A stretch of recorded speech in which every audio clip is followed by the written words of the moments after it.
All the women fell for the Korean Mafia boss in his club, except the black bartender he really wanted. Nights at the Obsidian pulsed like a heartbeat beneath Seoul streets. Neon lights cut through the haze, washing velvet booze and crystal glasses in shades of feverish pink and smoke blue. Laughter mixed with bass. Perfume clung to the air. Every soul there came chasing something: power, thrill, or the illusion of love. At the center of that storm sat Jimin, untouchable, impossibly calm. The heir to a dynasty that ruled half the city's underworld. He didn't have to speak to be obeyed. One look from those black amber eyes made the crowd orbit him like planets around a sun they feared to touch. Women hovered close, their dresses shimmering as they smiled too brightly, laughed too hard, each one hoping to be chosen. Jimin barely noticed. Power was routine, attention exhausting. Then there was Ivy, 3 months behind his bar, and she still hadn't given him so much as a real glance.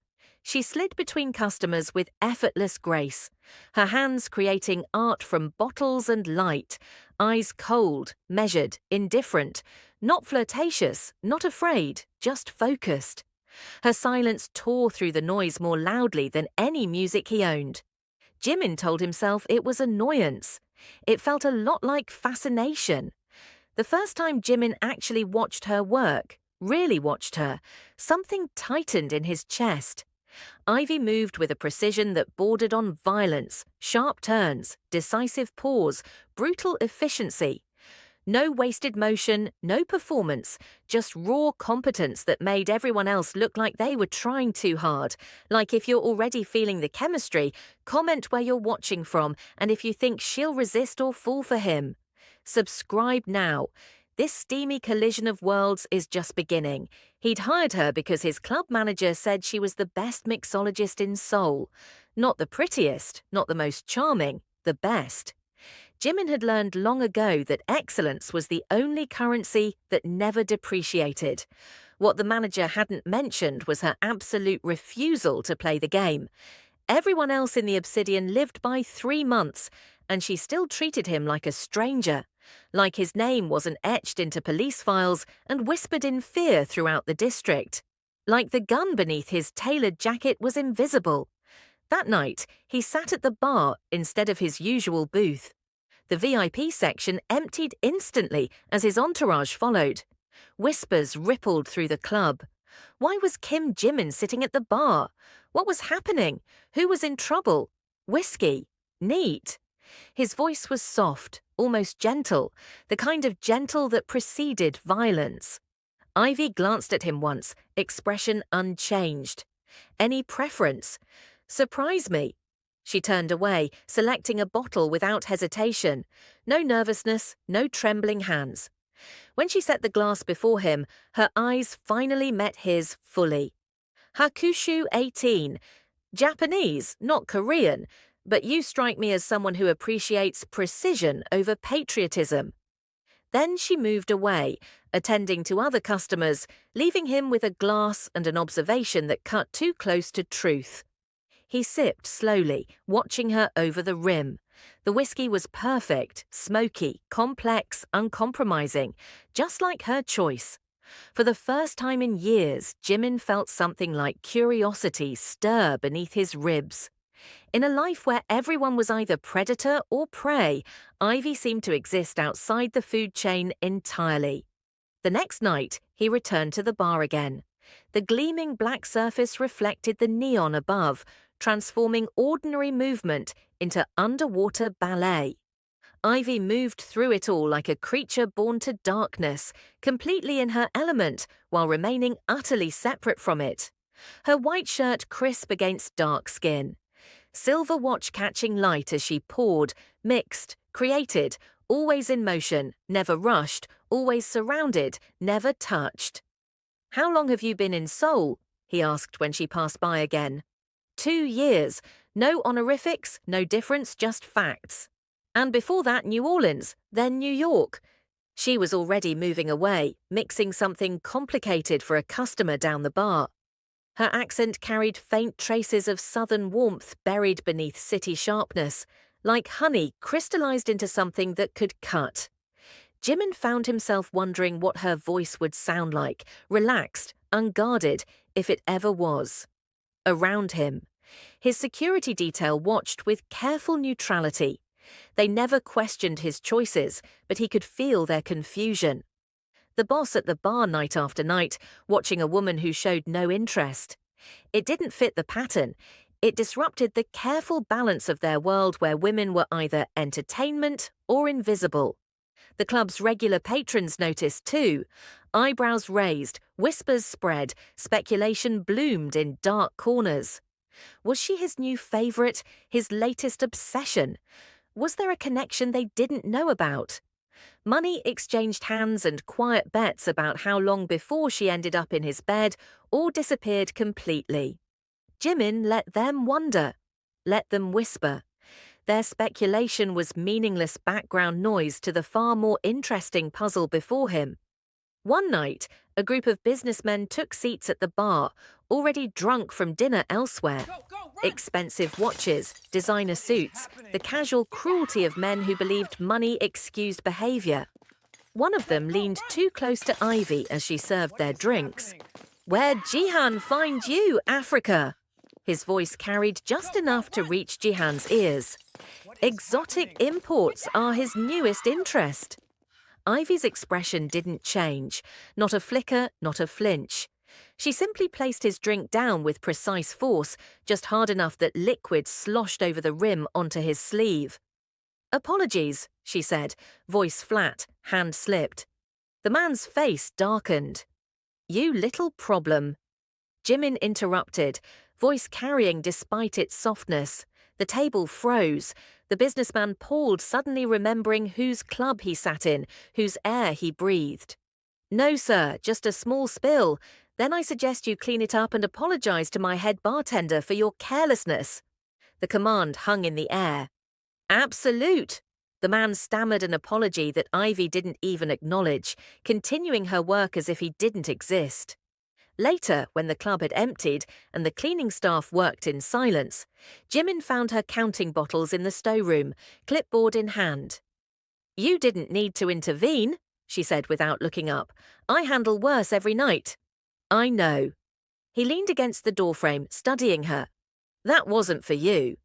Now she looked up, really looked at him, eyes narrowing slightly. "Then what was it for?" "My boundaries," he said simply. "Some things aren't tolerated in my club." "Your club?" She repeated the words like they tasted unfamiliar. "Is that what this place is to you? Just territory?" The question caught him off guard. No one asked him things like that. Direct, uncalculated questions about how he saw the world. "It's one of many," he answered finally. "But yes, territory matters and people." Her eyes were steady on his. "Are they territory too?" The air between them thickened with unspoken accusations. Jimin recognized the challenge in her question, the moral judgment beneath the surface. Most people feared and too much to judge. Most people weren't Ivy Jefferson. "People make choices," he said quietly. "Territory doesn't." She studied him for a long moment, as if calculating something complex. Then she simply nodded and returned to her inventory. Not agreement, not acceptance, just acknowledgement that she'd heard him. It wasn't enough. For the first time in years, Jimin felt the strange discomfort of being dismissed, of being seen but not understood.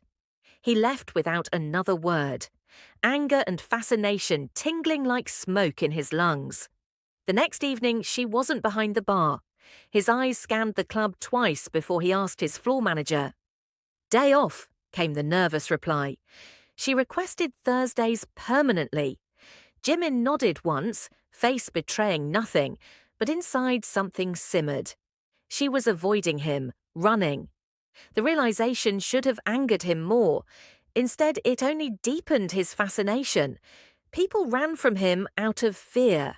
Ivy ran from complexity, from conversations that exposed too much, from truth. That night, he left the club early. His driver took him through rain-slick streets to a small unmarked door in Idiwan. Inside, a different kind of darkness awaited, not the manufactured glamour of the Obsidian, but the simple shadow of a neighborhood bar with low lights and worn wood. And there she was behind a different counter, same precision, same focus, different context. Here, without the Obsidian's opulence surrounding her. Ivy seemed even more substantial, more real. She looked up as the door closed behind him, and for a split second, genuine surprise cracked her composure. Then the mask returned smooth and impenetrable. "We're closed in 20 minutes, she said when he took a seat at the bar. "Then I'll have something quick." The few remaining patrons glanced nervously between them, sensing the tension crackling in the air. One by one, they finished their drinks and left until only silence remained. "How did you find me?" Ivy asked finally, wiping down the already clean bar. "I own buildings. You sign leases." He shrugged slightly. "Seoul is smaller than it seems. And what brings Seoul's most notorious businessman to a neighborhood dive bar on a Thursday night?" Her voice carried an edge he hadn't heard before. Curiosity. The truth slipped out before he could shape it into something more strategic. "You work for me 6 nights a week, but request Thursdays off to work somewhere else." "Why?" Ivy set down her towel, facing him directly. "Because this place is real. The people are real. They drink because they're happy or sad or tired, not because they're playing power games or hunting status. And they see me as a person, not as." She trailed off. "Not as what?" He pressed an accessory. "A piece of the environment, a prop in someone else's story." The bitterness in her voice was sudden and sharp, like a blade hidden in silk. Jimin absorbed the accusation silently. Was that how she saw her position at the Obsidian, as his prop? "You're more than that," he said finally. "Am I?" Her laugh was short, humorless. "You don't even know me." "I'd like to." The words emerged unbidden, honest in a way he rarely allowed himself to be. Ivy stilled, studying him with those penetrating eyes. "Why? What could you possibly want from someone like me?" The question hung between them, heavy with implication. What did he want? Sex, power, the thrill of conquest. Those were the currencies his world traded in. But sitting here in this simple bar with its scarred wood and honest shadows, those answers felt hollow. "Authenticity," he said finally. "In my world, it's rare." Something flickered across her face. Surprise, perhaps, or recognition. She opened her mouth to respond when her phone buzzed loudly on the counter. Glancing at the screen, her expression hardened. "I have to lock up now." The moment had passed, the wall rebuilt. Jimin nodded, leaving cash on the bar that would cover every patron's tab for the night. As he stood to leave, he hesitated. "The Obsidian isn't all games and illusion," he said quietly. "Some things there are real too." She didn't answer, already turning away to close the register. He left without looking back, the night air cool against his face. Something had shifted between them, not broken, not yet connected, but changed. The next night she returned to the Obsidian, professional as always. But now, when their eyes met across the crowded room, something new lingered in the glance. A shared secret, perhaps, or a mutual challenge. Weeks passed. Jimin continued his silent observation from the bar. Ivy continued her perfect performance behind it, but small changes emerged in their carefully maintained distance. Sometimes she would place his whiskey before him without being asked, selecting a different rare bottle each night that somehow matched his mood.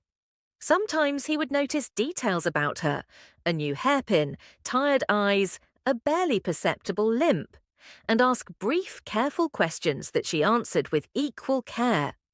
They were building something fragile between the cracks of their established roles. Not friendship, not romance, something unnamed that existed only in glances, in whiskey selections, in the careful measure of personal space maintained between them. The women who had once competed for Jimin's attention noticed the shift.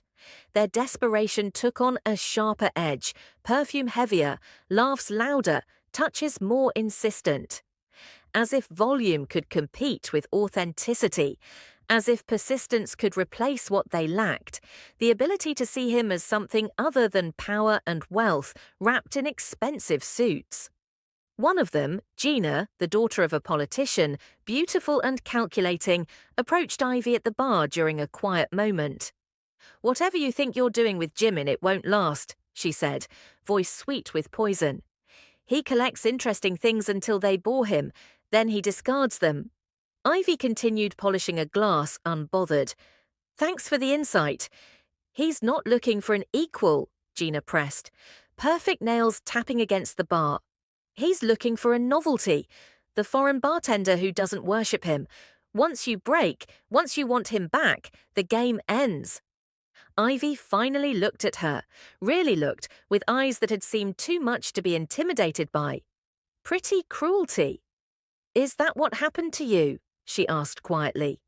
Gina's face flushed with rage. "You don't know what you're playing with, little bird. His world eats women like you alive." Ivy set down a glass, leaning slightly forward. "And women like you, what does it do to them?" The question hung between them, sharp and dangerous.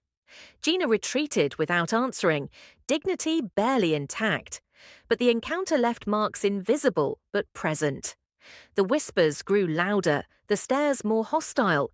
The air in the obsidian thickened with jealousy and resentment. Ivy ignored it all with practiced ease. But Jimin saw everything, saw how conversations stopped when she approached, how customers made increasingly complicated orders, then complained they weren't right. How other staff began to isolate her, sensing which way the wind blew. One night, after closing, he found her alone on the rooftop terrace where employees sometimes took breaks. The city spread below them, a galaxy of lights against velvet darkness. Ivy stood at the railing, shoulders tense, a cigarette burning between her fingers, though she wasn't smoking it, just watching the ember consume the paper. "You don't smoke," he observed, joining her at the rail.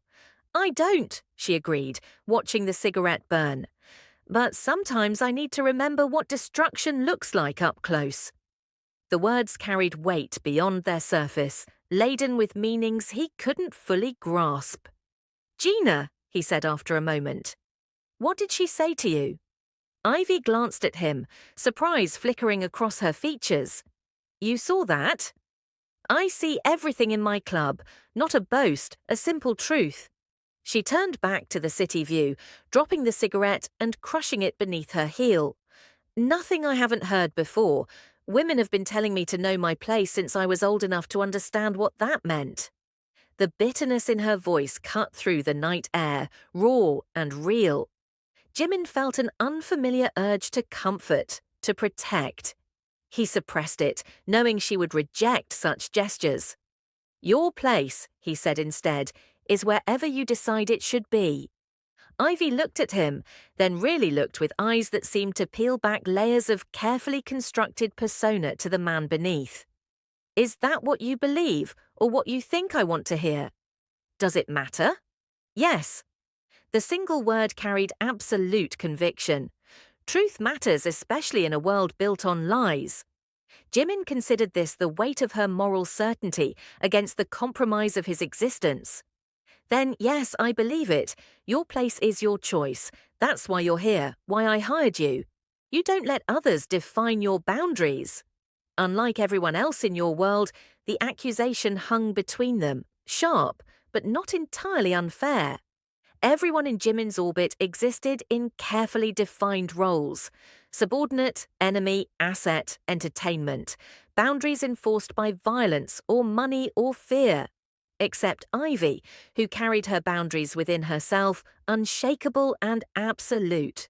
"Yes," he admitted finally. Unlike everyone else, the honesty seemed to surprise her, softening something in her expression. "Why do you come to the bar every night, Jimin? Why watch me work? Why follow me to? What are you looking for?" The questions tumbled out one after another as if a dam had broken. Questions she'd been holding back for months, finally released into the night air between them. Jimin turned to face the city again, finding it easier to speak truth to darkness than to those penetrating eyes. "I don't know," he said simply. "That's what interests me, not knowing. In my life, everything is calculated, measured, known. Risks assessed, outcomes predicted. But you—" He paused, searching for words. "You're an equation I can't solve, a variable I can't control. And that makes you the most interesting person in my world." The confession hung between them, raw and unexpected. Ivy was silent for so long, he thought she might not respond at all. When she finally spoke, her voice carried no judgment, only quiet understanding. "That's a dangerous thing to be in your world, the most interesting person." "Yes," he agreed. "It is." She nodded once, absorbing this truth. "Good night, Jimin." As she walked away, he remained at the railing, watching the city that belonged to him, yet somehow failed to fill the hollow space expanding in his chest. Something had shifted between them tonight. Not broken, not connected, but irrevocably changed. Then came the night that shattered everything. If you're already feeling the tension between these two worlds about to collide, like this video now, can a dangerous man who controls everything and a fierce woman who refuses to be controlled ever find common ground?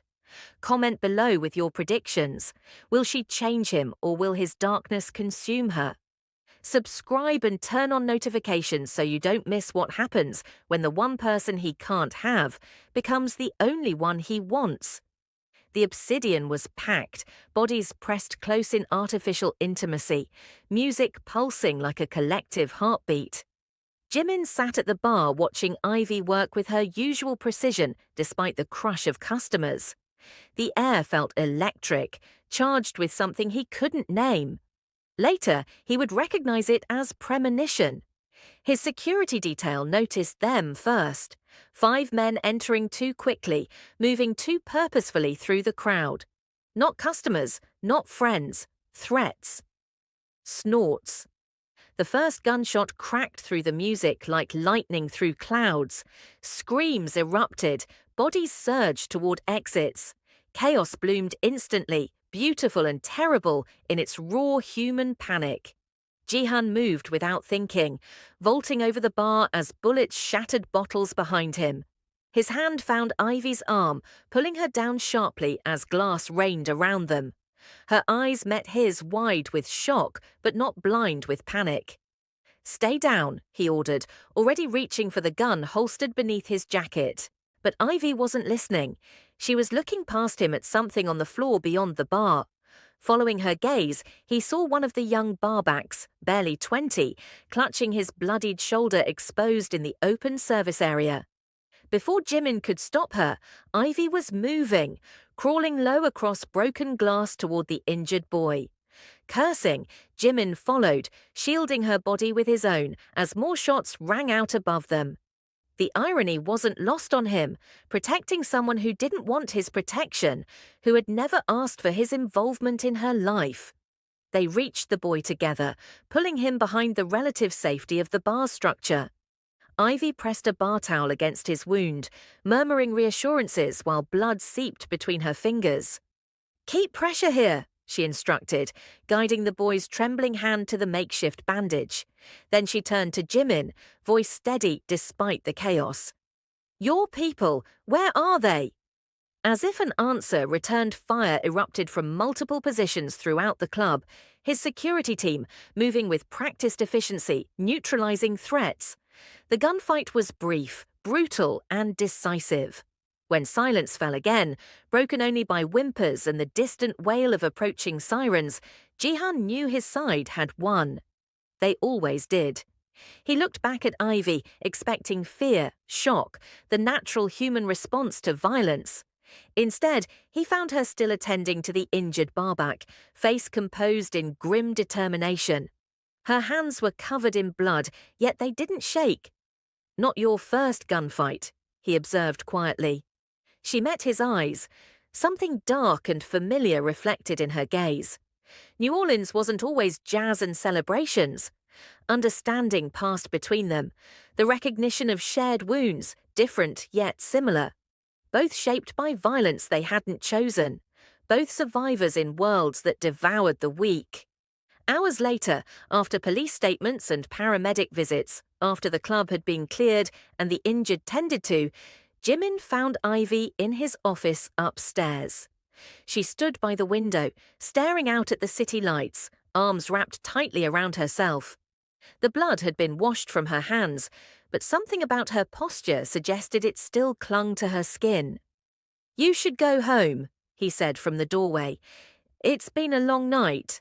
She turned slightly, profile illuminated by the city's glow. Who were they? Rivals, making a statement. He stepped into the room, closing the door behind him. "It's been handled." "Handled?" She repeated the word flatly. "You mean they're dead?" It wasn't a question, so he didn't answer. The silence stretched between them, heavy with unspoken realities about his world, about who he was and what he did. "Is this what your life is?" she asked finally, turning to face him fully. Violence and retaliation, blood and power, an endless cycle of handling things. Her words carried no judgment, only a terrible weariness that matched the hollow feeling in his own chest. For the first time, Jimin found himself wanting to explain, to justify, to make her understand the complexities of the life he'd inherited. "It's more complicated than Ult." She raised a hand, stopping him. "Don't lie to me, not now, not after tonight." He studied her face, the strength beneath the exhaustion, the clarity in her eyes, even after witnessing horror. Ivy had looked into the dark heart of his world and hadn't flinched away, but she hadn't embraced it either. "What do you want from me, Ivy?" he asked quietly. She laughed, a sound stripped of humor. "That's the question, isn't it? What could I possibly want from Seoul's most dangerous man?" She shook her head slowly. "Nothing you're willing to give. Try me." The challenge in his voice surprised them both. Ivy stepped closer, close enough that he could see the flecks of gold in her dark eyes, could smell the faint scent of citrus and blood that clung to her skin. "I want simplicity," she said, each word precise and heavy. "I want mornings without wondering which of my co-workers might get shot. I want to create beautiful things without blood washing them away. I want a life that's mine, not a decoration in someone else's empire." The truth of her words struck him like physical blows. Not because they were cruel, but because they were pure, untainted by the compromises that had shaped his existence since birth. "Then why stay?" he asked. "Why work at the Obsidian at all?" Something flickered across her face. Vulnerability quickly masked. "Because I needed the money, because your club is prestigious, because mixology is art and you pay for the best." She paused, looking away. "And because I thought I could exist in your world without becoming part of it." I was wrong. Jimin felt something cold settle in his chest. She was leaving. He could see it in her eyes, in the finality of her words. Tonight had shown her the reality behind the Obsidian's glamorous facade, and she wanted no part of it. "I understand," he said, voice carefully neutral, despite the unexpected pain spreading beneath his ribs. "I'll have your final payment arranged." Ivy nodded once, already moving toward the door. But she stopped before leaving, turning back with eyes that held too much knowledge. "You know what's sad? For a moment I thought there might be something real between us, something honest. But how can anything true grow in soil soaked with blood?" She left without waiting for an answer, the door closing quietly behind her. Jimin stood alone in his office, surrounded by the trappings of power that suddenly seemed hollow, meaningless. The pain in his chest expanded, unfamiliar and unwelcome. He told himself it was anger. It felt a lot like loss. Days passed. The Obsidian reopened, damage repaired, new security measures implemented. Jimin buried himself in business in the brutal efficiency of running his empire. He hired a new head bartender, skilled, differential, forgettable. The women returned to his booth, sensing opportunity in Ivy's absence, offering the same empty flattery as before. Everything returned to normal except Jimin himself. Something had changed in him, altered by her absence. The club felt hollow now, its glamour thin and artificial. The whiskey tasted flat. The music sounded mechanical. Even the power he wielded over businesses, over people, over life and death felt suddenly burdensome rather than satisfying. He found himself driving past the small neighborhood bar in Itaewon, where she'd worked Thursdays. It was closed now, a police sign hanging in the darkened window. Ivy had disappeared completely, leaving no trace for him to follow. He could have found her, of course. His resources were nearly limitless, but something stopped him. Respect, perhaps, or the strange, unfamiliar fear of what he might do if he did find her. 3 months passed. Winter settled over Seoul, covering the city in crystalline coldness that matched the hollow feeling in Jihan's chest. Business continued, some of it bloody, some of it legitimate, all of it meaningless in a way it had never been before. Then came the invitation. Small, elegant, delivered by courier to his penthouse. The opening of a new cocktail lounge in Gangnam. Exclusive, intimate, focused on craft rather than scene. The name caught his eye immediately. Jefferson's. She had done it. Built something of her own, away from his shadow, his protection, his world. Pride mingled with pain as he ran his fingers over the embossed lettering. She had escaped, created, survived. The night of the opening, Jimin stood outside the small, elegant building, uncertainty holding him at the threshold. Through the windows, he could see a space that somehow managed to be both sophisticated and welcoming. Warm wood, subtle lighting, carefully curated atmosphere. Nothing like the Obsidian's calculated excess. This place had soul, and there she was behind a bar again, but different now. Confidence in every movement. Authority in her posture. This wasn't an employee creating someone else's vision. This was an artist in her element, a queen in her realm. He almost turned away, almost respected the boundary she had drawn between their worlds. But then she looked up, gazed somehow, finding his through the glass across the crowded room, as if she'd been expecting him all along. Time suspended between them, stretched thin like glass about to shatter. Then Ivy nodded once, a slight inclination of her head that might have been invitation or merely acknowledgement. Either way, it was enough. Inside, the atmosphere enveloped him immediately. Warm, intimate, alive with conversation rather than pounding music. No VIP section, no security scanning for weapons, no desperate women watching for his approval. Just people enjoying exceptional drinks in a space created with passion. He made his way to the bar, taking the only empty seat. Ivy finished serving another customer before approaching, her expression composed but not cold. Not anymore. Jimin. His name in her voice still carried weight, but without the distance of before. Ivy. He glanced around appreciatively. You've built something beautiful. Thank you. Simple words, but he heard the pride beneath them. What can I get you? Whatever you think is right. She studied him for a moment, then turned to select bottles with her usual precision.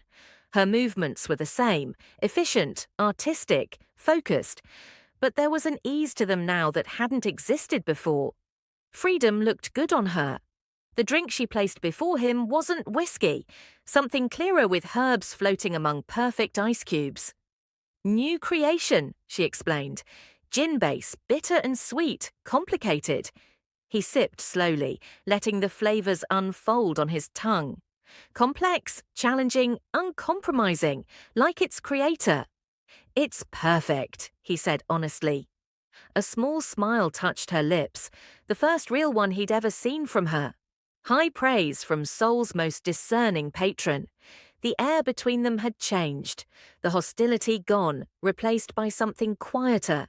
Not friendship, not yet, but the possibility of understanding. I heard about your rivals, she said after a moment. The ones who attacked the Obsidian. The news said their organization collapsed. Jihan met her eyes steadily. I don't leave threats unrest. No, she agreed softly. You wouldn't. Silence stretched between them again, but different now. Not tense, but thoughtful. Both acknowledging the reality of who he was, what he did. I won't apologize for my world, he said finally, but I am sorry you were caught in it.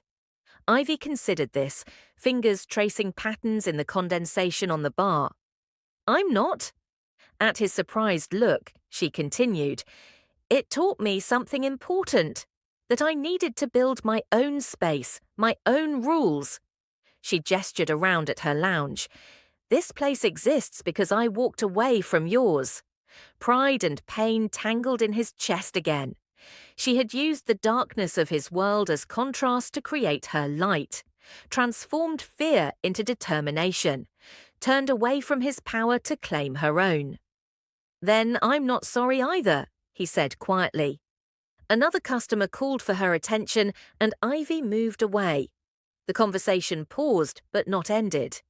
Jimin sipped his drink slowly, watching her work in her element, commanding her space with the same quiet authority he wielded in his.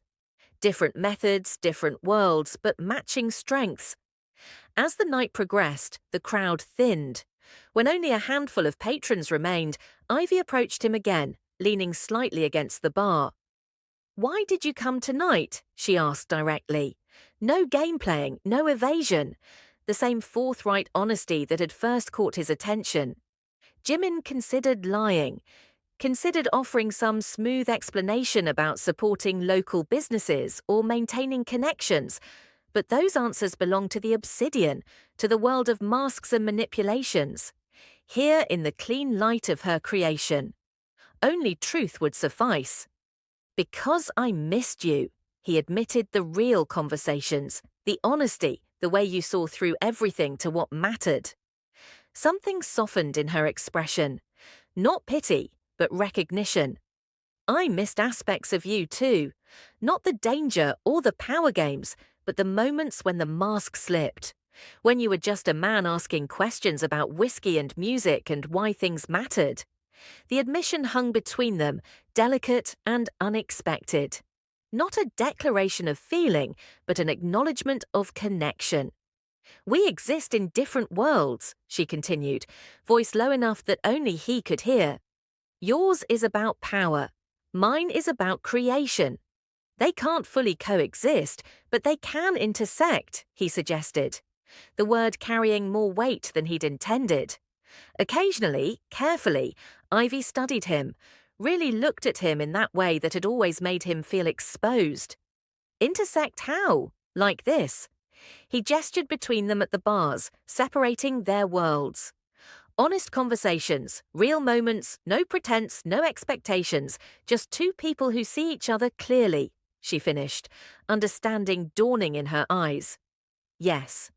The simplicity of the proposal hung between them. Not romance, not business, not power, just connection. Rare and valuable because of its very improbability.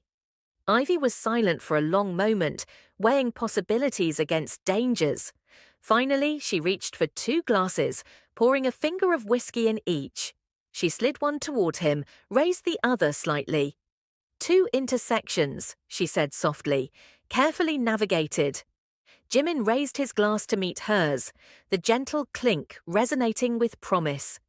Carefully navigated, he echoed. They drank in silence, acknowledging the complexity of what they'd proposed, neither naive enough to believe it would be simple, neither cynical enough to believe it was impossible. As Jihon left that night, stepping back into the cold soul air, something had shifted inside him. The hollow feeling remained, but alongside it now grew something unfamiliar. Not happiness, his life had moved beyond such simple emotions long ago. Not peace, his world would never allow for that. But possibility, the chance for moments of authenticity in a life built on calculation. The hope for connections that didn't demand either submission or dominance. The rare opportunity to be seen and understood, however briefly, across the borders of their separate kingdoms. Ivy had rejected his world, but not him entirely. Had drawn boundaries he would respect because her strength demanded it. Had created her own path while leaving a door fractionally open. It wasn't love, it wasn't surrender, it wasn't conquest. It was something far more rare in both their lives. Truth. For a man who commanded everything, who controlled vast networks of power and fear, who could have anyone or anything with a word, the freely offered truth from someone who wanted nothing from him was the most precious gift imaginable. And as he drove through Seoul's glittering darkness, back toward the empire that suddenly felt less like an achievement and more like a cage, Na Jimin allowed himself to feel something he'd abandoned decades ago: hope.